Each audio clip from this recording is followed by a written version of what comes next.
ଦର୍ଶକ ବନ୍ଧୁ ଧ୍ୟାନରେ ଶୁଣନ୍ତୁ। 1 ନମ୍ବର, ପୁରୁଷ କିମ୍ବା ନାରୀମାନେ କେବେ ବି ନିଜର ବେକ ଖାଲି ରଖିବେ ନାହିଁ। ଏହା ଅଶୁଭତ୍ୱ ବୃଦ୍ଧି କରିଥାଏ।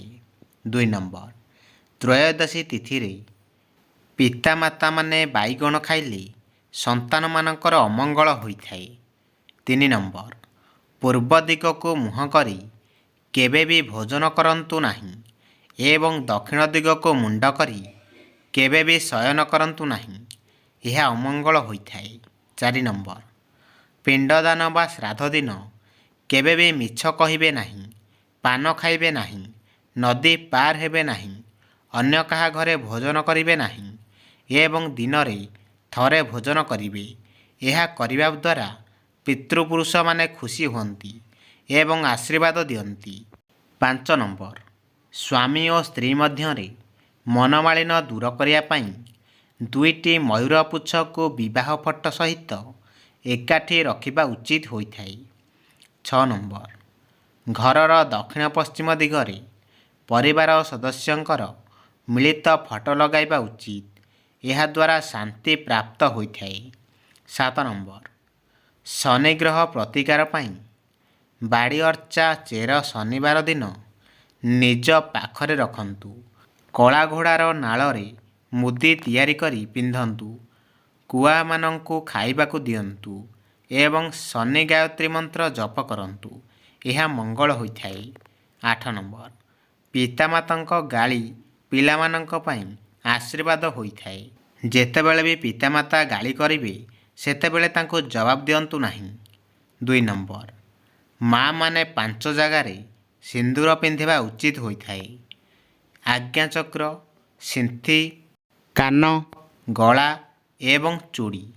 10 ନମ୍ବର, ଛୋଟ ପିଲାମାନଙ୍କୁ ଚଟାଣରେ ତଳେ ଶୁଆନ୍ତୁ ନାହିଁ। ଏହାଦ୍ୱାରା ରୋଗ ସୃଷ୍ଟି ହୋଇଥାଏ।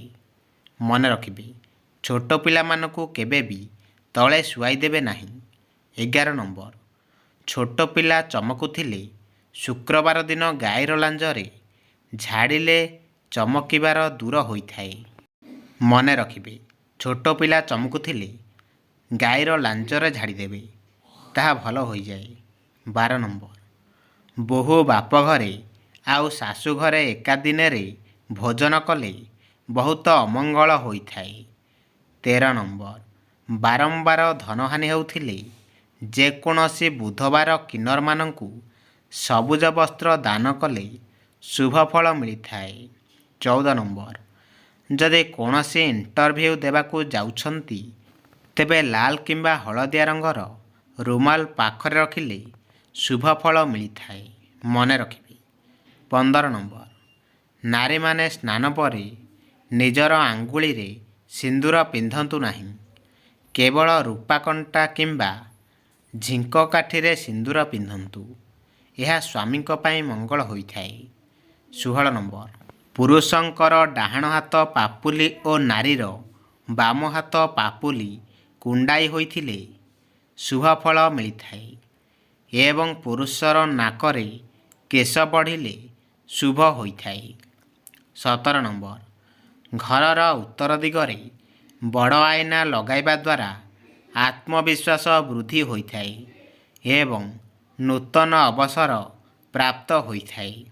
18 ନମ୍ବର, ବରର ଅଯୁଗ୍ମ ବର୍ଷ ଏବଂ କନ୍ୟାର ଯୁଗ୍ମ ବର୍ଷ ହୋଇଥିବା ସମୟରେ ବିବାହ କଲେ ମଙ୍ଗଳ ହୋଇଥାଏ। 19 ନମ୍ବର, ସିନ୍ଦୁର ପିନ୍ଧିବା ବେଳେ ଯଦି ଫରୁଆଟି ହାତରୁ ଖସି ପଡ଼େ କିମ୍ବା ମଙ୍ଗଳସୂତ୍ର ଛିଡ଼ିଗଲେ ମା ବୃନ୍ଦାବତୀଙ୍କ ପାଖରେ ଦୀପଟିଏ ଜଳାଇବା ସହିତ ବେଗୁନିଆ ଡାଳଟିଏ ଭାଙ୍ଗିଦେବା ଉଚିତ ହୋଇଥାଏ। 20 ନମ୍ବର, ଗୁରୁଜନଙ୍କ ପାଖରେ ବସିଲା ବେଳେ କେବେ ବି ବଡ଼ ପାଟିରେ ହସନ୍ତୁ ନାହିଁ ଏବଂ ନିଜ ଆଙ୍ଗୁଳି ଫୁଟାନ୍ତୁ ନାହିଁ। ଗୁରୁଜନଙ୍କ ପାଖରେ ବସିଲା ବେଳେ ଏପରି ଭାବରେ ବସନ୍ତୁ ଯେପରି ନିଜ ଗୋଡ଼ର ବୁଢ଼ା ଆଙ୍ଗୁଠିଟି କିମ୍ବା କାଣି ଆଙ୍ଗୁଠି ତାଙ୍କୁ ଦେଖା ନଯିବ।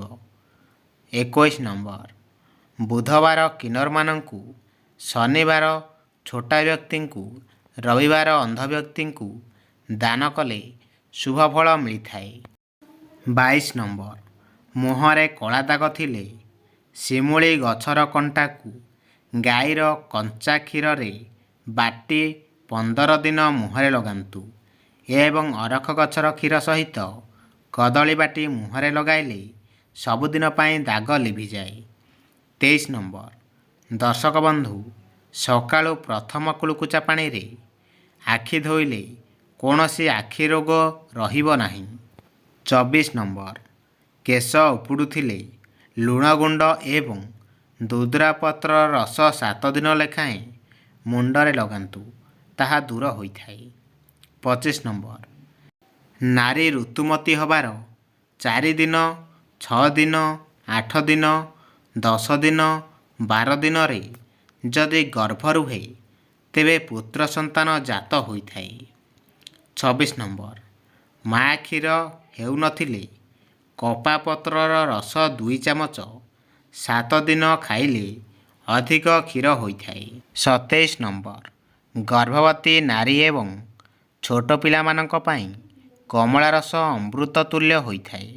ମନେ ରଖିବେ, ଛୋଟ ପିଲା ହୁଅନ୍ତୁ କିମ୍ବା ଗର୍ଭବତୀ ମହିଳା, କମଳା ରସର ମହତ୍ତ୍ୱ ବହୁତ ମୂଲ୍ୟବାନ ହୋଇଥାଏ। ଏହାକୁ ପାନ କଲେ ପିଲା ସୁସ୍ଥ ରହିଥାଏ। 28 ନମ୍ବର। ଦର୍ଶକ ବନ୍ଧୁ ମନେ ରଖିବେ, ଖାଇସାରିବା ପରେ କେବେ ବି ହାତର ପଛପଟକୁ ଚାଟନ୍ତୁ ନାହିଁ। ଘର ଭିତରେ ନଖ କାଟନ୍ତୁ ନାହିଁ, ଏହା ଅମଙ୍ଗଳ ହୋଇଥାଏ। 29 ନମ୍ବର। ନାରୀମାନେ ସର୍ବଦା ମଝି ଶିତାଣିରେ ସିନ୍ଦୂର ପିନ୍ଧିବା ଉଚିତ ହୋଇଥାଏ। 30 ନମ୍ବର। ରାତିରେ ଯଦି ଘୁଙ୍ଗୁଡ଼ି ମାରୁଥାନ୍ତି, ଯୋଡ଼ିଏ ଗୁଜୁରାତି ଖାଇ ଉଷୁମ ପାଣି ପିଅନ୍ତୁ, ଏଥିରେ ପେଟର ଚର୍ବି ଅଂଶ କଟିଯାଏ। 31 ନମ୍ବର। ଘରର ଛାତରେ ଏକ ତ୍ରିଶୂଳ ରଖିବା ଆବଶ୍ୟକ, ଏହା ଘର ପ୍ରତି ବିପଦରୁ ମୁକ୍ତି କରିଥାଏ। 32 ନମ୍ବର। ପାଇଖାନା ସର୍ବଦା ଘରର ପଛପଟେ ରହିବା ଆବଶ୍ୟକ ଏବଂ ଠାକୁର ଘର ଆଉ ପାଇଖାନା ଘର ପାଖାପାଖି ରଖିବା ଅନୁଚିତ ହୋଇଥାଏ। 33 ନମ୍ବର। ଘରର ପୂର୍ବ ଉତ୍ତର କୋଣକୁ ଐଶାନ୍ୟ କୋଣ କୁହାଯାଏ। ସବୁବେଳେ ସେଠି ଭାତ ହାଣ୍ଡି ରଖିବା ଆବଶ୍ୟକ, ଏଠି ସେଠି ରଖନ୍ତୁ ନାହିଁ। 24 ନମ୍ବର। ଘର ବନାଇବା ବେଳେ ଚେଷ୍ଟା କରନ୍ତୁ ଘରର କବାଟ ସବୁବେଳେ ବାମ ପାର୍ଶ୍ୱକୁ ଖୋଲିବା ଆବଶ୍ୟକ। 35 ନମ୍ବର।